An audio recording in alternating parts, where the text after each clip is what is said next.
kami dari Institut Agama Islam Negeri Kendari, Fakultas Ekonomi dan Bisnis Islam, Program Studi Manajemen Bisnis Syariah. Di sini kami akan mempersembahkan video presentasi dari kelompok 4 dengan mata kuliah Ulumul Hadis. Video ini untuk menyelesaikan salah satu tugas mata kuliah Ulumul Hadis dengan dosen pengampu, Bapak Dr. Daniel LC MPHI. Kami dari kelompok 4 yang beranggotakan 3 orang, di mana saya sendiri Selvia dan 2 teman saya, di mana ada Ria Israwati dan Intan. Di sini kami akan membahas sebuah materi mengenai gelaran para sahabat, ulama hadis, dan istilah-istilah dalam kitab hadis dan mukhrij.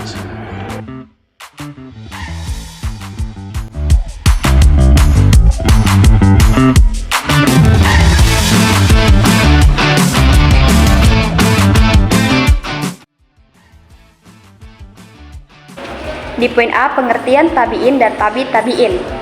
Tabi'in secara bahasa berasal dari kata dasar berarti mengikuti, maka tabi adalah orang-orang yang mengikuti. Secara istilah, tabi'in adalah orang yang hidup setelah zaman sahabat. Mereka tidak bertemu langsung dengan Nabi Muhammad, namun bertemu dengan sahabat Nabi dan mengikuti ajaran Islam melalui mereka. Pengertian tabi'in atau atba'ut tabi'in adalah generasi setelah tabi'in. Artinya, pengikut tabi'in adalah orang Islam teman sepergaulan sahabat Nabi yang tidak mengalami masa hidup sahabat Nabi.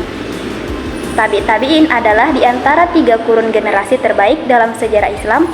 Tabi'in ini disebut juga murid tabi'in. Menurut banyak literatur hadis, tabi'in adalah orang Islam dewasa yang pernah bertemu atau berguru pada tabi'in dan wafatnya beragama Islam. Di poin B yaitu ada gelaran para sahabat terkait hadis atau al-mutaksirun fil hadis. Al-mutaksirun fil al-hadis adalah para sahabat Rasulullah SAW yang menghafal dan meriwayatkan hadis dalam jumlah yang banyak, baik secara langsung atau melalui perantaraan sahabat lain ketika mereka tidak mendengar hadis pada saat Rasulullah menyampaikan hadis tersebut.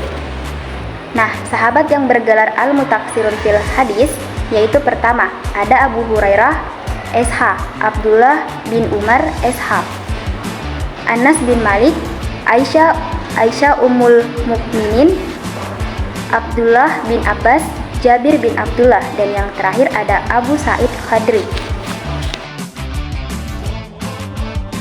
Poin C, gelar ulama dalam bidang hadis. Jadi para ulama yang memiliki keahlian dan kedalaman ilmu tertentu, mereka akan mendapatkan gelar-gelar khusus yang mencerminkan tingkat penguasaan mereka. Adapun gelarannya yaitu al-muhaddis.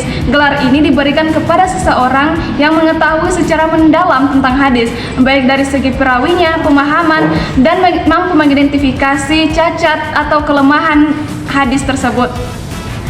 Gelaran yang kedua yaitu al-hafiz. Gelar ini akan diberikan kepada seseorang yang menghafal lebih dari 100.000 hadis dengan sanad dan matannya. Gelar yang ketiga yaitu al-hujjah. Gelar ini akan diberikan kepada seseorang yang menghafal 300.000 hadis termasuk matan, sanad, serta informasi terkait jar dan takdil serta sejarahnya. Adapun gelar yang terakhir yaitu al-hakim. Gelar ini adalah gelar tertinggi bagi para ahli hadis. Seorang al-hakim secara mendalam segala hal yang berkaitan dengan hadis dan ilmunya, serta gelar ini yaitu gelar yang menghafal lebih banyak hadis dari gelar-gelar sebelumnya. Poin D, istilah-istilah kitab hadis. Nah, teman-teman, dalam ilmu hadis kita sering menjumpai istilah-istilah yang penting untuk memahami bagaimana sebuah hadis dinilai dan diklasifikasikan. Di sini saya akan menjelaskan satu persatu. Yang pertama, dalam klasifikasi hadis, kita mengenal beberapa istilah. Istilah hadis sahih yaitu hadis yang paling kuat, sanadnya bersambung, perawinya jujur, dan hafalannya kuat.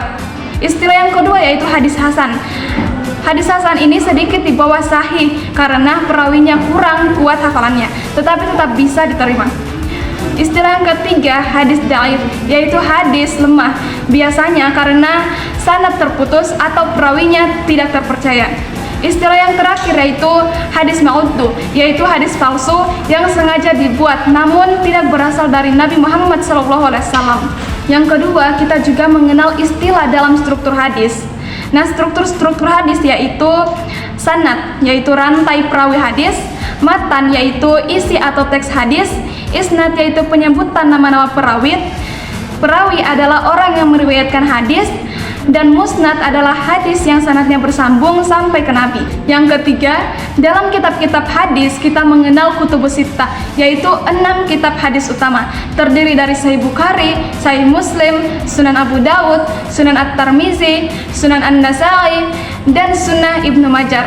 Dan adapun istilah yang terakhir dalam ilmu takrij, yaitu pencarian sumber hadis dan jar wa ta'dil, yang digunakan untuk menilai kualitas perawi, misalnya mursal, muallaq, muaqbul, dan mardud. Di mana muharrij. Muharrij adalah seorang ahli dalam bidang tajil hadis, yaitu ilmuwan yang membahas cara menemukan sumber hadis dalam kitab-kitab hadis. Ya, ada beberapa istilah yang digunakan dalam ilmu hadis, yaitu tajrid, yaitu pertama istilah dalam tajrid hadis yang ada beberapa, yaitu pertama tajrid, ikhraj, riwayat, dan dirayah. Di mana tajrid adalah proses penelusuran asal-usul hadis dalam berbagai kitab. Ikhraj adalah istilah yang digunakan oleh para muhaddis. Dengan riwayat adalah penyampaian hadis dari seseorang ke periwayah lainnya. Dirayah adalah pemahaman terhadap makna dan konteks hadis. Kita masuk di poin kedua, yaitu istilah dalam sumber hadis, yaitu ada beberapa, ada asal, mutaba'ah, syahid, mutaharaj. Asal adalah menjelaskan sumber awal masuknya perawi. Mutaba'ah adalah hadis yang memiliki sanad lain dari jalur perawi yang berbeda. Sedangkan syawahid adalah hadis yang memiliki makna serupa tetapi dari jalur perawi juga yang berbeda. Sedangkan mutaharaj adalah mengumpulkan hadis dari kitab yang lain dengan sanad-sanad yang berbeda. Poin ketiga yaitu istilah dalam sanad hadis. Ada beberapa, yaitu sanad, isnad, musnad, ulul isnad, al-isnad, mutasil, mursal, dan nurul al-isra. Yaitu yang dimana sanad itu rangkaian perawi yang meriwayatkan hadis dari Nabi Muhammad SAW. Sedangkan isnad adalah penyambutan sanad dari suatu hadis, yaitu musnad adalah hadis yang sanadnya bersambung. Sedangkan ulul al-isnad adalah sanad yang lebih singkat. Sedangkan mutazil adalah hadis yang bersambung tanpa terputus. Sedangkan mursal adalah hadis yang perawinya langsung dari tabi'in tanpa melewati sahabat.